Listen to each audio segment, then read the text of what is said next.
Assalamualaikum warahmatullahi wabarakatuh. Perkenalkan, kami dari kelompok 4. Pada kesempatan kali ini kami akan menjelaskan tentang apa itu kimia. Sebelumnya perkenalkan, saya Ahmad bin Sirot. Saya Adi Nadesa Fitri. Nama saya Marauji Rangga Saputra. Saya Ezra Bagja Tisnara. Saya Dela Sulistiani. Saya Reva Karina. Jadi saya dan kelompok 4 kami akan menjelaskan materi, yaitu pertama sejarah kimia, yang kedua definisi kimia menurut ahli, yang ketiga tujuan kimia, yang keempat cabang-cabang ilmu kimia, yang kelima penerapan kimia di kehidupan sehari-hari, dan yang keenam sifat-sifat kimia. Baik, yang pertama sejarah kimia. Kimia berasal dari kata alkimia, sebuah praktik kuno yang melibatkan unsur-unsur ilmu kimia, metalurgi, filsafat, astrologi, ilmu mistik, dan ilmu pengobatan. Sejarah kimia dapat ditelusuri kembali sampai pada zaman kuno, ketika peradaban menggunakan teknologi yang akhirnya membentuk dasar berbagai cabang ilmu kimia. Contohnya termasuk mengekstraksi logam dari bijinya, membuat tembikar dan glasir, memfermentasi bir dan anggur, dan lain-lain. Salah satu tokoh penting dalam sejarah kimia adalah Jabir Ibn Hayyan, seorang alkemis Persia yang penelitian eksperimennya telah meletakkan fondasi bagi ilmu kimia. Dia menemukan banyak asam, basa, dan garam, serta mengembangkan teknik-teknik seperti destilasi, kristalisasi, dan sublimasi. Dia juga mengembangkan teori tentang 4 unsur fase, yaitu api, air, tanah, dan udara, dan 5 prinsip: sulfur, merkurius, garam, arsenikum, dan magnesia. Baiklah, selanjutnya pada abad ke-17 dan ke-18 ilmu kimia mulai berkembang menjadi ilmu yang lebih sistematis dan rasionalis. Robert Boyle adalah salah satu bapak ilmu kimia modern. Dia menolak teori 4 unsur klasik dan 5 prinsip, serta mengusulkan bahwa materi terdiri dari partikel-partikel yang tidak dapat dibagi lagi yang disebut atom. Dia juga merumuskan hukum Boyle. Pada akhir abad ke-18, Antoine Laurent de Lavoisier memainkan peran penting dalam revolusi kimia dengan menemukan hukum kekekalan massa dan menjelaskan peran oksigen dalam pembakaran. Dia dianggap sebagai bapak kimia modern. Pada abad ke-19, banyak kemajuan dibuat dalam bidang kimia organik, yaitu cabang ilmu kimia yang mempelajari senyawa-senyawa yang mengandung karbon. John Dalton mengembangkan teori atom modern lebih lanjut dengan menunjukkan bahwa atom dari unsur yang sama memiliki massa atom yang sama, sedangkan atom dari unsur yang berbeda memiliki massa atom yang berbeda. Pada abad ke-20, ilmu kimia mencapai tingkat kompleksitas dan kedalaman yang baru dengan pengembangan mekanika kuantum dan kimia kuantum. Ilmu-ilmu ini menjelaskan perilaku atom dan molekul dengan menggunakan persamaan-persamaan matematika yang menggambarkan gelombang-gelombang probabilitas. Pada abad ke-20, ilmu kimia juga berinteraksi dengan banyak ilmu lain, seperti biologi, farmasi, kedokteran, nanoteknologi, dan ilmu material. Salah satu contoh interaksi ini adalah biologi molekuler dan biokimia, yang mempelajari struktur dan fungsi molekul-molekul yang terlibat dalam proses-proses kehidupan, seperti DNA, RNA, protein, enzim, dan metabolisme. Sekian dari sejarah kimia.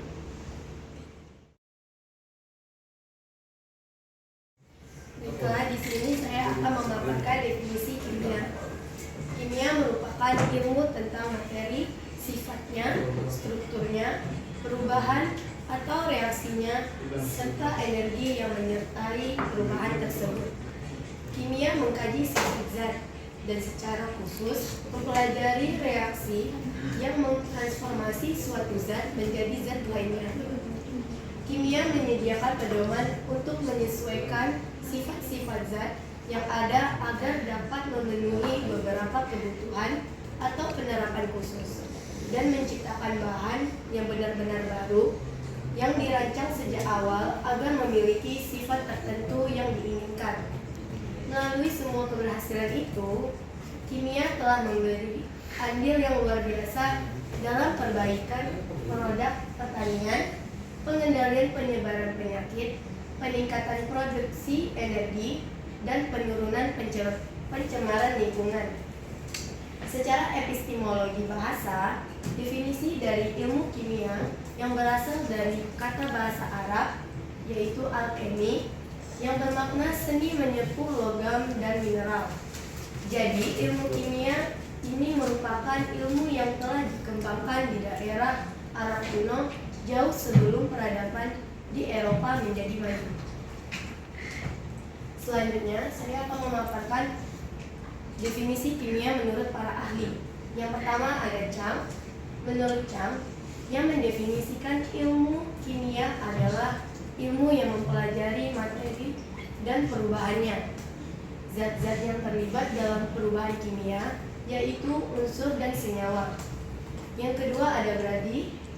Menurut Brady, pada tahun 1994 adalah sebuah ilmu yang mengenal bahan kimia. Bahan kimia bukanlah zat abstrak yang perlu ditakuti oleh manusia biasa. Bahan ini mencakup benda yang ada di sekitar kita. Yang ketiga ada Irfan Ansori. Menurut Irfan Ansori, di tahun 2000 adalah cabang ilmu pengetahuan alam yang mempelajari struktur materi, sifat-sifat materi, perubahan suatu materi menjadi materi lainnya, serta energi yang menyertai perubahan materi.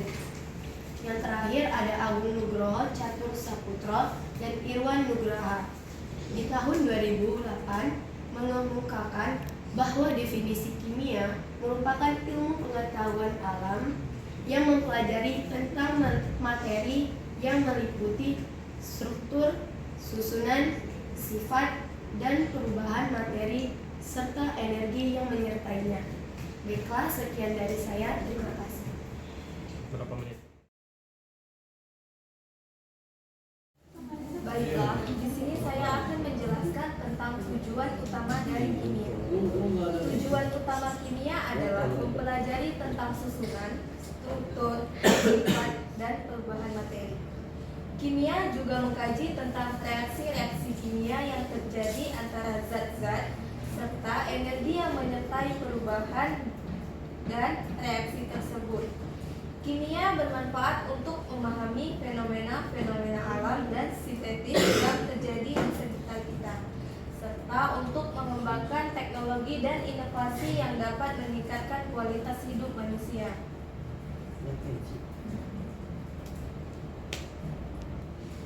Selanjutnya, beberapa tujuan penting dari kimia meliputi yang pertama ada memahami fenomena alam.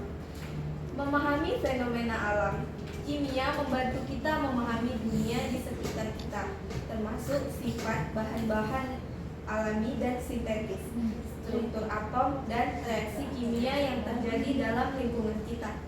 Yang kedua ada pengembangan teknologi. Pengetahuan kimia memainkan peran kunci dan pengembangan teknologi baru, termasuk obat-obatan, material maju, energi terbarukan, dan teknologi informasi. Yang ketiga ada pertanian dan pangan. Kimia digunakan dalam pengembangan pupuk, pestisida, dan teknik pemrosesan pangan untuk meningkatkan hasil pertanian dan memastikan pasokan pangan yang cukup. Yang keempat ada kesehatan. Penelitian kimia berkontribusi pada pemahaman tentang penyakit, pengembangan obat-obatan, penemuan vaksin, dan diagnosis medis yang lebih baik. Yang kelima ada lingkungan. Kimia membantu memahami dampak polusi dan perubahan iklim terhadap lingkungan, serta mengembangkan solusi untuk mengurangi dampak negatif tersebut. Yang keenam ada industri dan manufaktur. Kimia digunakan dalam produksi berbagai produk konsumen, mulai dari pakaian hingga elektronik, serta dalam proses manufaktur seperti metalurgi dan pembuatan kertas. Baiklah, sekian presentasi dari saya.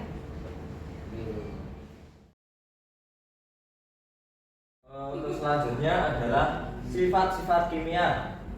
Sifat kimia adalah sebuah sifat material yang menjadi lebih jelas selama atau setelah reaksi kimia, yaitu kualitas apa saja yang bisa diterapkan hanya dengan merubah identitas kimia suatu zat.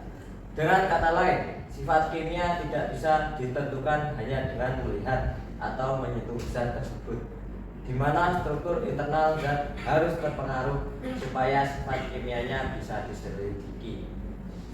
Saat sebuah zat mengalami reaksi kimia, maka sifatnya akan berubah secara drastis dan menghasilkan perubahan kimia.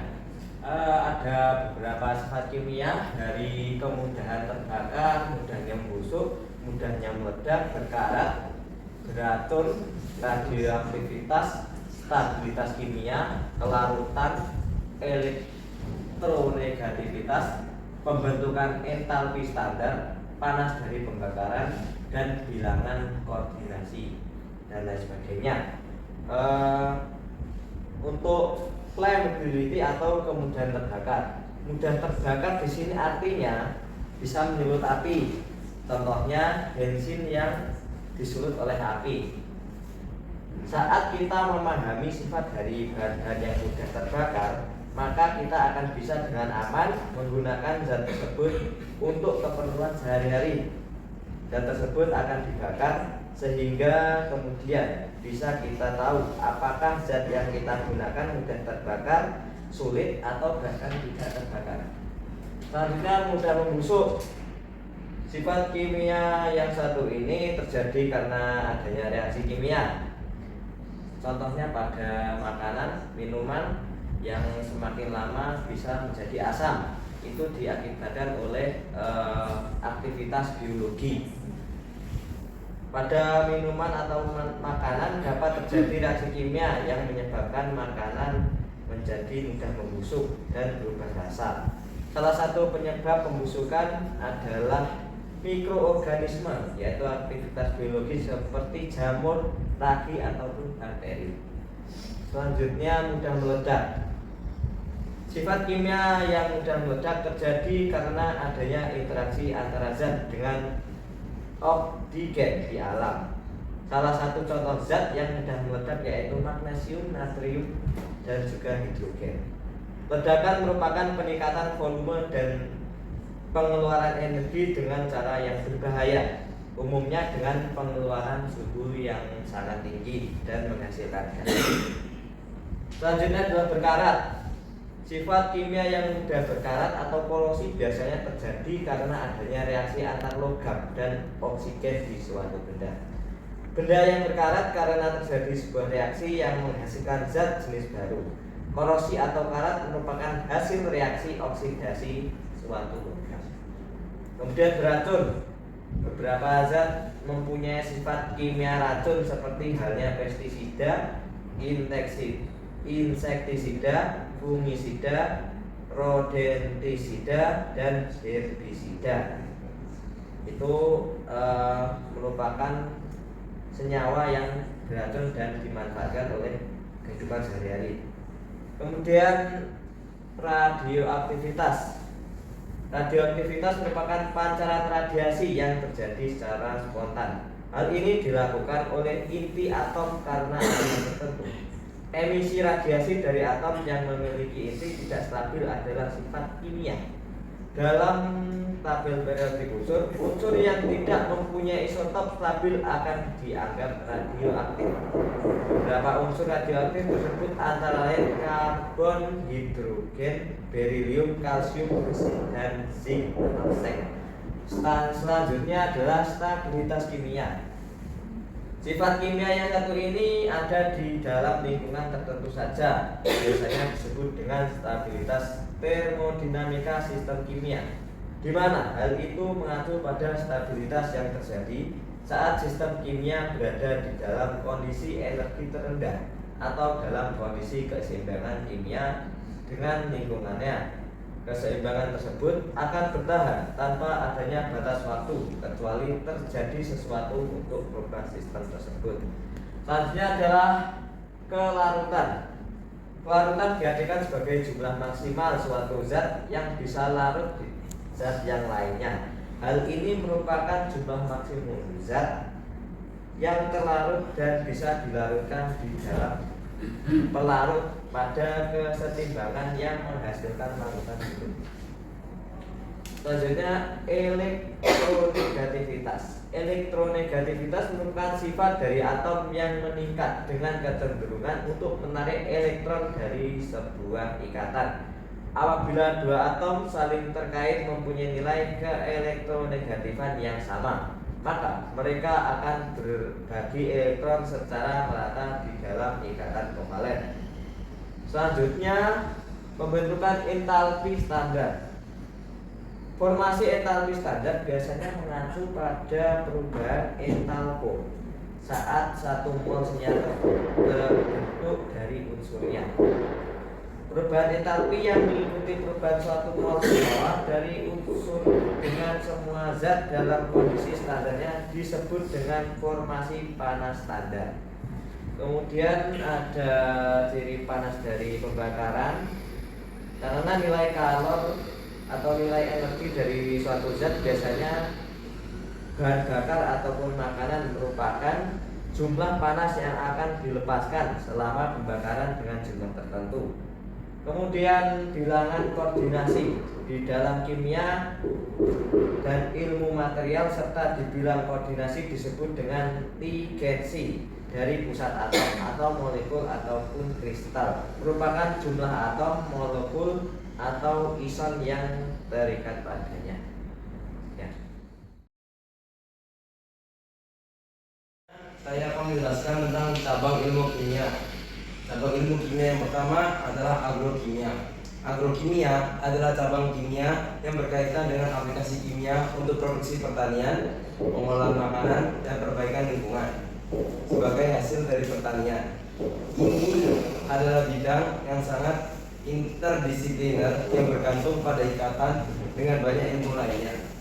Ahli kimia pertanian mengembangkan pupuk, insektisida, dan herbisida yang diperlukan untuk produksi tanaman skala besar. Mereka juga harus memantau bagaimana produk ini digunakan dan dampaknya terhadap lingkungan. Manipulasi tanaman secara genetik agar tahan terhadap herbisida yang digunakan untuk mengendalikan gulma di ladang membutuhkan pemahaman terperinci baik tanaman maupun bahan kimia di tingkat molekuler. Yang kedua, ada kimia analisis. Kimia analisis adalah cabang kimia yang berkaitan dengan sifat-sifat bahan atau mengembangkan alat untuk menganalisis bahan. Sebagian besar bahan yang terjadi di bumi seperti kayu, batu bara, mineral, atau udara adalah campuran dari berbagai zat kimia yang berbeda.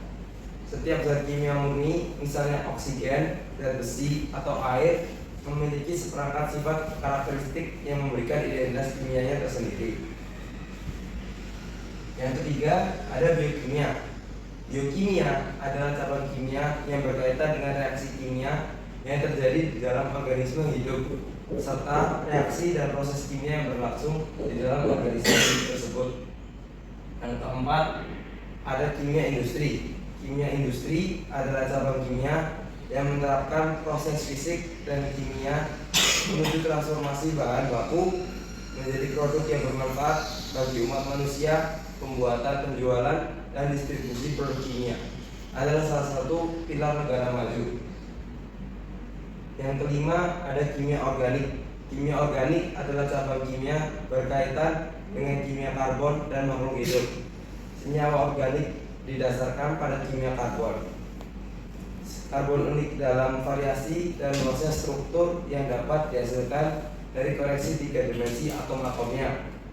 Fokus utama kimia organik adalah isolasi, pemurnian, dan studi struktural dari zat-zat yang terjadi secara alami ini.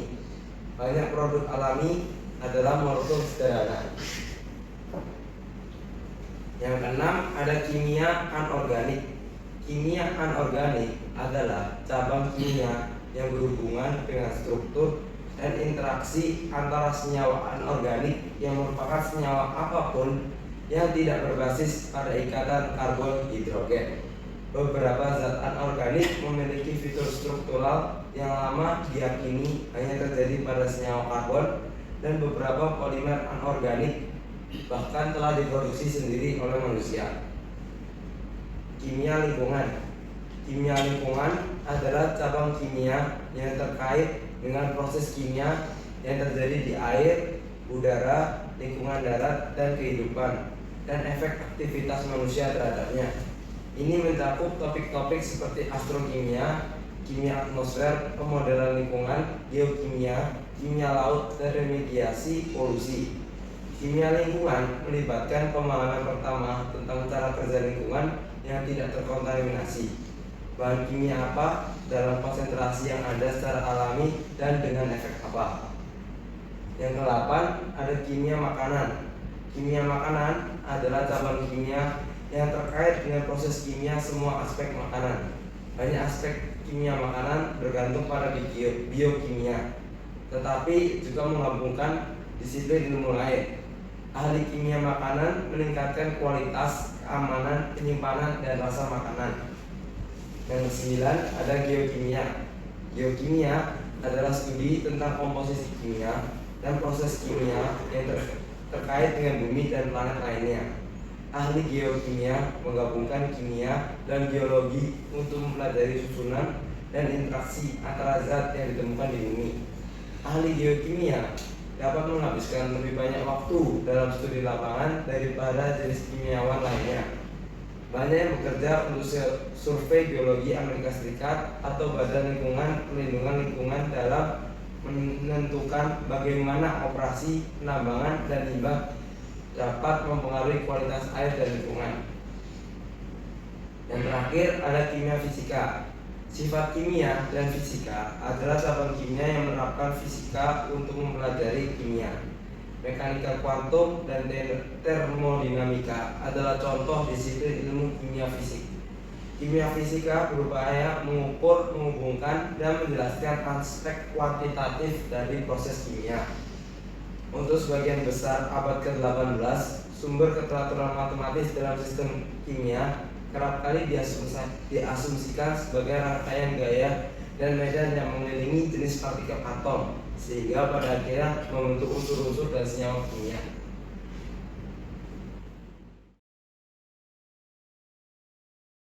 Saya akan menjelaskan penerapan kimia dalam kehidupan sehari-hari. Yang pertama, elemen penyusun dalam tubuh kita. Kimia itu elemen penyusun dalam tubuh kita yang terdiri dari senyawa kimia. Tubuh kita terdiri dari senyawa kimia yang merupakan kombinasi unsur-unsur kimia. Meskipun kita mungkin tahu bahwa tubuh kita sebagian besar tersusun atas air, ada pula unsur-unsur lain yang terdapat dalam tubuh kita, yaitu nitrogen, fosfor, hidrogen, oksigen, kalsium, kalium, belerang, magnesium, dan lain-lain. Kimia bermanfaat untuk mempelajari mekanisme metabolisme dalam sel-sel hidup, mempelajari peran senyawa-senyawa organik seperti protein, lemak, dan karbohidrat dalam tubuh. Yang kedua, kimia menjelaskan emosi kita. Emosi yang kita rasakan adalah akibat dari pembawa pesan kimia, terutama neurotransmitter. Cinta, bahagia, kecemburuan, iri hati, sedih atau stres, semuanya memiliki dasar dalam kimia. Kimia bermanfaat untuk mempelajari bagaimana zat-zat kimia seperti dopamin, serotonin, oksitosin, kortisol, dan adrenalin mempengaruhi suasana hati dan perilaku kita. Yang ketiga, kimia berperan dalam produksi makanan. Tumbuhan menghasilkan makanan untuk diri mereka sendiri melalui fotosintesis, yang merupakan reaksi kimia yang kompleks dalam dirinya sendiri. Reaksi kimia yang terjadi dalam fotosintesis adalah reaksi kimia yang paling umum dan vital. Hewan juga melepaskan energi untuk melakukan aktivitas dalam sehari-hari melalui reaksi kimia pernafasan yang serupa. Kimia bermanfaat untuk mempelajari bagaimana zat-zat kimia seperti glukosa, karbon dioksida, oksigen, dan air terlibat dalam proses-proses ini. Kimia berperan dalam bidang pertanian. Kimia di bidang pertanian sangatlah penting pada era modern seperti ini.